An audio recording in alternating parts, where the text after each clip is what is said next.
Olá, olá! Seja muito bem-vindo à nossa primeira aula da metodologia BIM.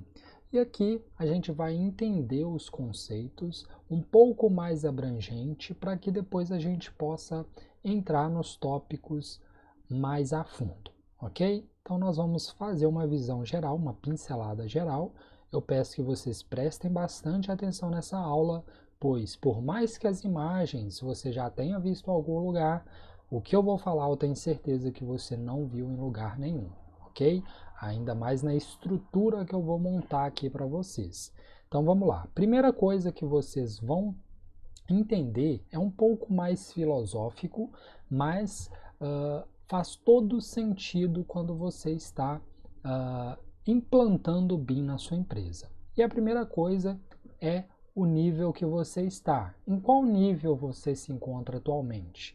Você ainda não está trabalhando com nenhum software BIM ou está trabalhando com software BIM, mas tudo que você entrega é em 2D, é em papel, então você está no nível 0.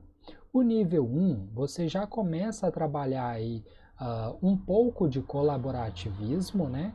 Você tem lá os padrões da sua empresa, você tem os objetos, as bibliotecas de objeto, você já tem os templates, você já tem aí os seus profissionais trabalhando de forma integrada dentro da metodologia BIM. Então, tudo isso você está no nível 1, que é o nível em que a maioria das empresas brasileiras estão atualmente, quando elas falam que elas estão implantando o BIM, ok? O nível 2 é o nível em que a maioria das empresas internacionais se encontram, as empresas aí americanas, as empresas canadenses, as empresas que já têm o BIM, já estão adotando o BIM há mais tempo, ok? Nesse nível você tem aí o processo totalmente colaborativo entre todos os profissionais da cadeia e você tem também a colaboração aí de alguns setores públicos, você tem a colaboração dos setores privados de fornecimento, por exemplo. Então você já entra aqui com bastante coisa colaborativa. Mas como que eu faço para sair desses níveis 0, passar para o 1, passar para o 2? Você tem alguns tijolinhos aqui, ó, e cada tijolinho desse indica alguma coisa. Por exemplo, você tem que adotar uma cultura BIM dentro da sua empresa, você tem que adotar padrões BIM dentro da empresa, processos BIM, processos colaborativos, você precisa adotar ferramentas BIM dentro da sua empresa, lideranças para poder fazer com que aquele processo funcione, adotar estratégias de implantação, educar os seus profissionais acerca da metodologia BIM, capacitando tanto com a metodologia quanto os softwares que são necessários para executar as ferramentas. A parceria que você tem tanto com os seus colaboradores, também com os seus fornecedores e os seus clientes, a organização de forma geral e a integração de todos esses envolvidos, ok? Então tudo isso é no nível 2, né? Level 2. Você ainda tem o nível 3. O nível 3 ele ainda não está definido totalmente. Por quê? Porque ainda não tem catalogado até hoje, 2019, uma empresa que está totalmente adepta do BIM. Quando eu falo uma empresa que está totalmente, é em todos os níveis e em todas as cadeias, em todas as ramificações. Aí a gente inclui o governo também tem que estar totalmente incluso dentro da cadeia BIM, ou seja, quando você cria o projeto BIM, o governo também já entende aquilo, já adequa e você tem todo o ciclo produtivo do projeto e todos os envolvidos, inclusive o cliente, entendendo perfeitamente a metodologia BIM. Então, esse aqui é o nosso mundo ideal. Quando você vê algum vídeo demonstrando a metodologia BIM aí em um contexto futuro, provavelmente é esse nível 3, esse level 3, que a gente pretende chegar em breve, ok? Nós estamos caminhando para isso e eu tenho certeza que você também fará parte disso. Então, basicamente, recapitulando, nós temos o nível 0, que não tem nada de BIM, o nível 1, que é o que nós nos encontramos, que é as bibliotecas e os elementos já, os softwares já começando a entrar nessa cadeia, o nível 2, que é já totalmente integrado e com um pouco de colaboração, e o nível 3 é o nível totalmente informatizado, totalmente integrado dentro da cadeia de produtividade BIM, ok? Bom, o que eu queria mostrar para vocês aqui com essa imagem? Que não necessariamente, se você está aqui ainda no nível 1, você ainda está adotando um software, você ainda está se especializando, não significa que você já não tenha aderido ao BIM, tá? Porque a grande maioria das pessoas pensam que só está adotando o BIM quem já está no nível 2, e não. Você, a partir do momento que você decidiu, mudou sua mentalidade e está utilizando o software BIM, você já está no nível 1 e você já está, sim, implantando o BIM, ok? Então, não deixe essas pessoas mostrarem para você que você ainda não está com BIM, porque você isso, você aquilo. Só de você já começar, de ter mudado seu mindset, isso já prova que você está implantando o BIM. E agora você tem que buscar mais conhecimento para que você possa ir para o level 3, o level 2 e todos nós chegarmos juntos no nível 3, ok? Bom, então, recapitulando, o level 0, você só tem CAD. Level 1, você tem uma colaboração parcial, você já tem aí um pouco do 3D também. No level 2, você já tem o 4 e o 5D e uma colaboração completa, que é a maioria das empresas internacionais. E o level 3, a gente não tem ainda essa definição completa, porque não existe nenhuma empresa atualmente que está no level 3, ok? Então, beleza. Por que nós não chegamos ainda no nível 2 e no nível 3, William? Porque não depende só dos profissionais que estão movendo isso, não depende só da tecnologia, não depende só dos processos, depende totalmente da política. Você viu um passo gigante que nós brasileiros demos, dentro da metodologia BIM, foi o decreto BIM que surgiu. Esse fez movimentar toda a cadeia tecnológica e a cadeia de processos, levando todos os profissionais e as organizações que são relacionadas com o setor da construção civil a se moverem em busca do conhecimento da metodologia BIM. E o que a gente está vendo acontecendo agora é uma onda de software, uma onda de conhecimento acerca da metodologia BIM, e muita gente tem aproveitando essa onda para mostrar o conhecimento, para pegar projetos, para, digamos que, passar o conhecimento e ter um retorno financeiro. Eu sou uma dessas pessoas, inclusive. E aqui a gente tem, na parte de tecnologia, por exemplo, companhias de software, ferramentas BIM, sistemas de comunicação, companhias de hardware, que aí a gente está falando de computadores e placas de processamento, servidores, a gente está falando de tecnologias complementares a isso, sistema de informação geográfica, que é o GIS. Nós estamos falando de provedores de rede, de equipamentos periféricos, tecnologia de banco de dados, tudo isso envolvendo a tecnologia. E nós já temos acesso a tudo isso que é ofertado no exterior aqui para a gente. Os processos, nós temos aí todos os profissionais englobados aí no processo produtivo de projetos, que é orçamentistas, topógrafos, gerentes de facilities, fabricantes, fornecedores, construtoras, instaladores, engenheiros e arquitetos, BIM manager, gerente de projetos, contratantes, operadores, todo esse ciclo, toda essa cadeia precisa também ter esse conhecimento para que isso possa fluir. E principalmente a política, utilizando aí as melhores práticas, guias, como aqueles guias que já estão disponíveis para a gente, seguradoras dando vantagens para aquelas construções que foram feitas em BIM. Então, tudo isso impulsiona o mercado da construção BIM.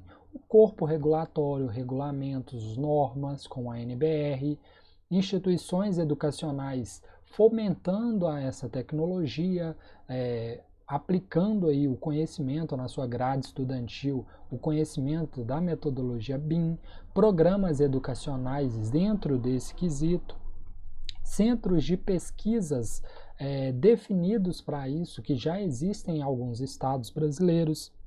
Então, tudo isso, junto, trabalhando, fomenta a utilização da metodologia BIM e é o que nós estamos vendo acontecendo hoje em dia, ok? Bom, mas tendo tudo isso, eu ainda não significa que o trabalho em BIM eu preciso fazer ele por completo. Eu não preciso trabalhar toda a evolução, todo o ciclo produtivo de um empreendimento dentro do BIM. Eu posso trabalhar, existem catalogados pela Penn University 4 tipos, né, de trabalhos em BIM e são eles: planejamento, projeto, construção e operações. Essas são as subdivisões que eu posso fazer uso do BIM. E dentre essas 4 subdivisões, eu ainda tenho 2 divisões que são os usos primários, são aqueles usos de BIM que são mais comuns, e os usos de BIM secundários, que são, digamos que, opcionais, são usos de BIM opcionais. E dentro desses usos principais, nós temos aí a programação, análises locais, planejamento, estimativas de custos, modelagem das condições existentes, tudo isso dentro de planejamento. E nós vamos ver cada tópico desse totalmente definido para que a gente possa entender melhor, tá? Eu estou dando uma visão geral aqui, mas a gente vai entrar em cada tópico desse assim que a gente for criar o nosso BIM Execution Plan, ok? Outro tipo aqui de uso do BIM, na parte de projeto já, nós temos o design autoral, análise estrutural, análise luminotécnica, análise energética, todos esses são usos principais do BIM. E aí a gente tem usos secundários, como análise mecânica, análises de outros engás, digamos, eu não sei o que seria esse engás aqui, mas eu vou ficar devendo para vocês essa palavrinha e a gente vai ver aí quando a gente for fazer o BIM Execution Plan lá na fonte original, que é da Penn University, ok? Avaliações de lead e sustentabilidade, validação de código, revisão de projeto, tá?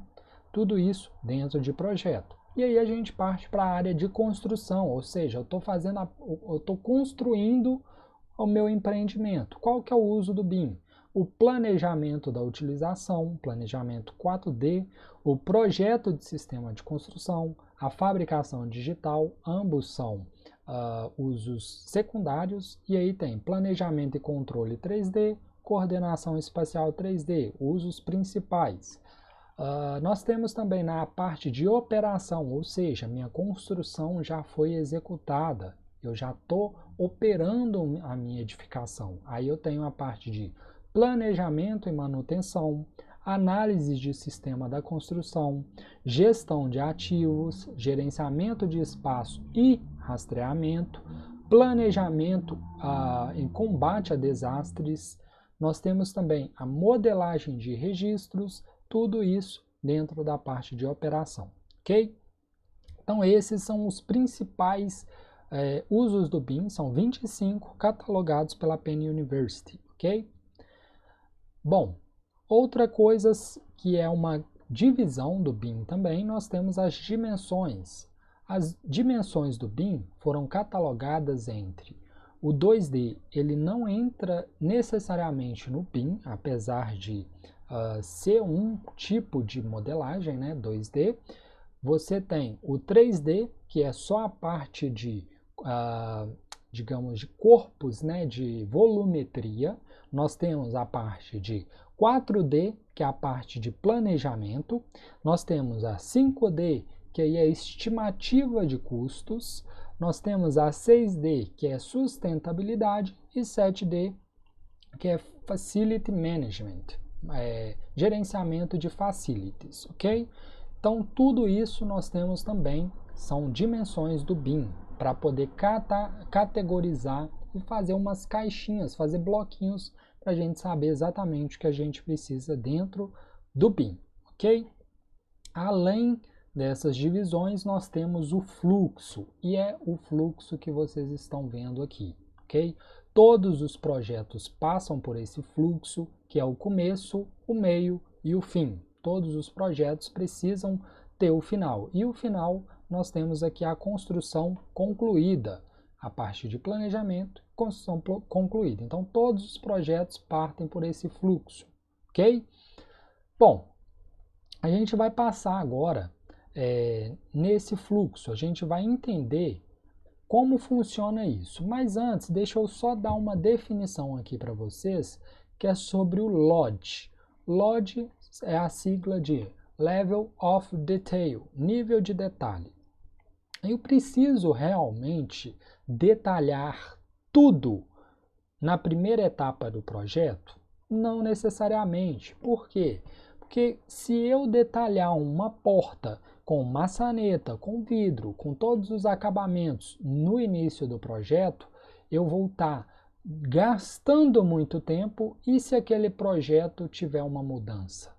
Logo de cara, logo no início, aí todo aquele tempo foi desperdiçado. Então, para isso serve esse nível de detalhamento. Você vai colocando os detalhes à medida que o processo for adiantando, à medida que você for tendo a necessidade de tirar mais insumos, mais quantitativos, para que aquilo seja necessariamente modelado.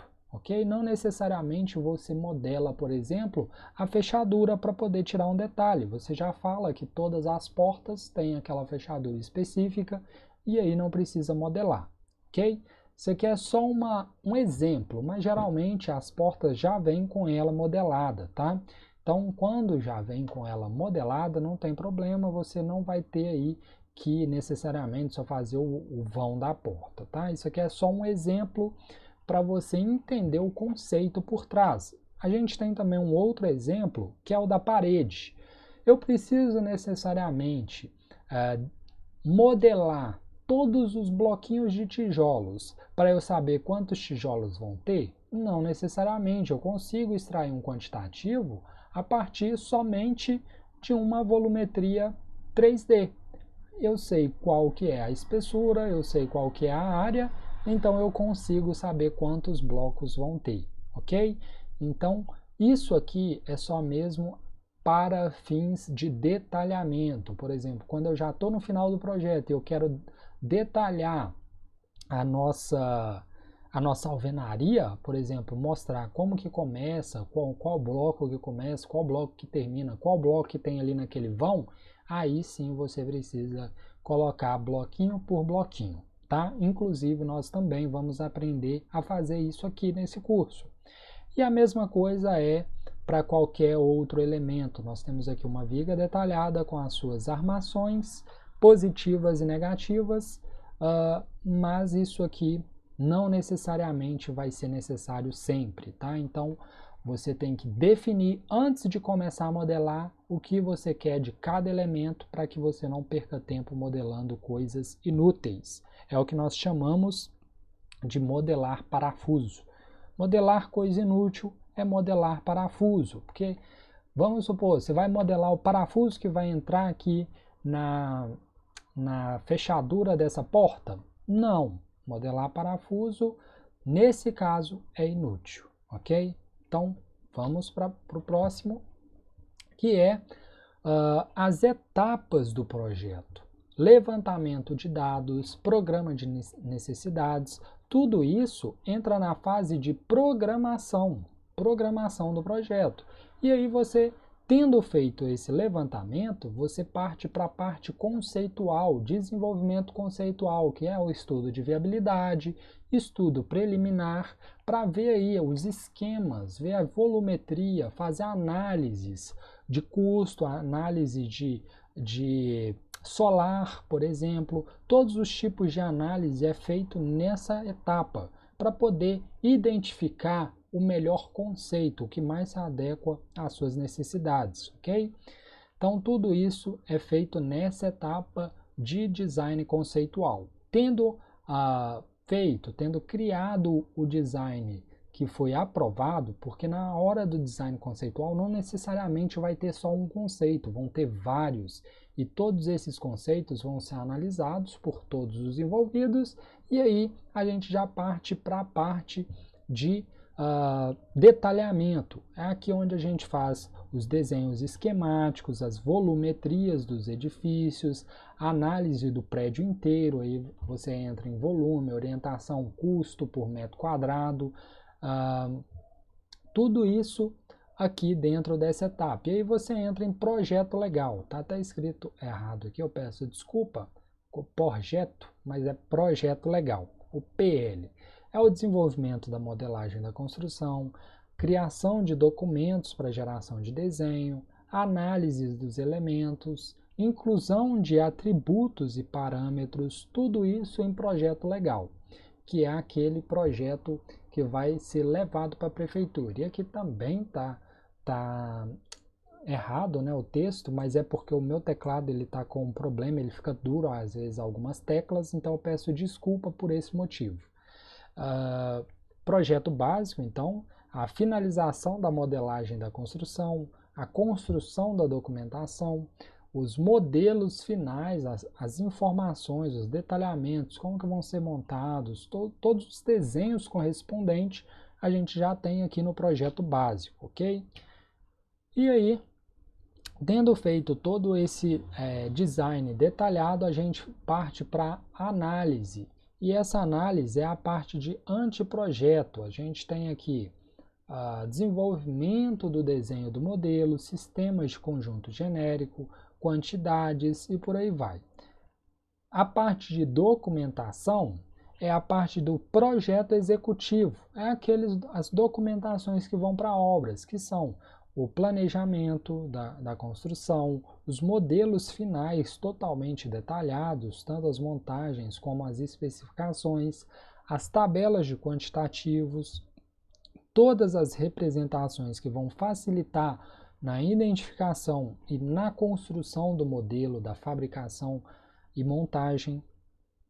Bom, tudo isso na parte de documentação. A parte de fabricação, a gente ainda não tem necessariamente isso bem definido, porque ainda no Brasil é muito manual. As empresas elas não estão adeptas às fábricas, digamos assim. Existem algumas lajes pré-fabricadas, algumas paredes pré-fabricadas, esquadrias, mas ainda tem que evoluir muito nesse quesito, tá? Mas você já pode utilizar aí esses elementos que já são fabricados para poder agilizar o processo, tá? Somente, digamos que fazer a montagem do edifício como fazer a montagem de um Lego, ok? Então tudo isso entra na parte de fabricação e aí a gente entra na parte de planejamento e orçamento 5D. Isso aqui a gente inclui também aqueles elementos que são modelados lá para o canteiro. Por exemplo, tapume, aqueles equipamentos que são somente utilizados durante a execução da obra, aqueles elementos que são, digamos que temporários, né? Que são máquinas, que são casinhas para guardar material. Então, todos esses elementos temporários também precisam ser planejado, ou seja, modelado para que esses quantitativos possam entrar, tá? E aqui a gente está falando de itens, de códigos, discriminação,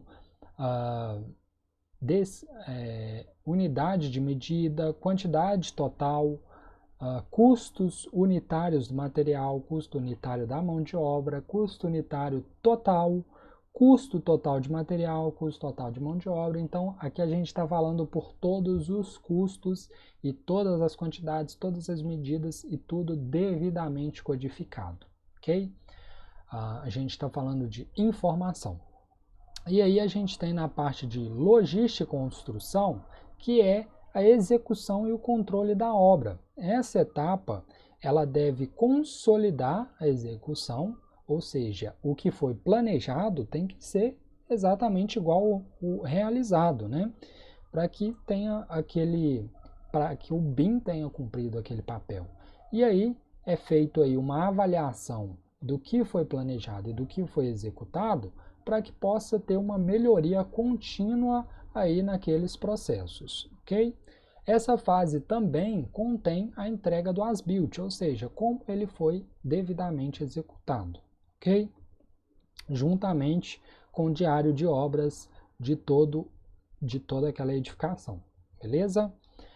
E aí a gente parte para a finalização, que é a manutenção, né, Facility Management, que é depois do prédio da edificação construída, a gente tem aí os elementos, os componentes, objetos totalmente desenvolvidos para que possa aí ser feito toda a manutenção e operação daquele empreendimento. Por exemplo, você definir onde foi comprado um vidro, para se caso aquele vidro quebre, você já sabe exatamente aquele fornecedor e aí é só fazer o pedido. Ou, por exemplo, as lâmpadas de um determinado ambiente vão ter que ser trocadas em um intervalo de tempo, aí para você não ter que trocar uma por uma, você já compra em lote e troca todas quando exceder aquele limite. Então, essa Facility Management é feito esse gerenciamento todo dentro da construção já executada, já pronta, ok? E aí você tem duas ramificações, que é ou a renovação do empreendimento ou a sua demolição. Para a renovação, a gente tem aí reforço estrutural, renovação de licenças, trocas de instalações, reconstrução da fachada, entre outros. E para o caso da demolição, nós temos aí a implosão do edifício ou da edificação, ok? Então, tudo isso eu acabei de descrever totalmente o processo BIM para vocês, tá bom? Então é isso para essa aula, espero que vocês tenham entendido. Se ficou alguma dúvida, pode deixar aqui nos comentários que eu terei o maior prazer em responder e, se necessário, até mesmo gravar um vídeo explicando melhor algum tópico que não foi abordado tão bem, ok? Até a próxima.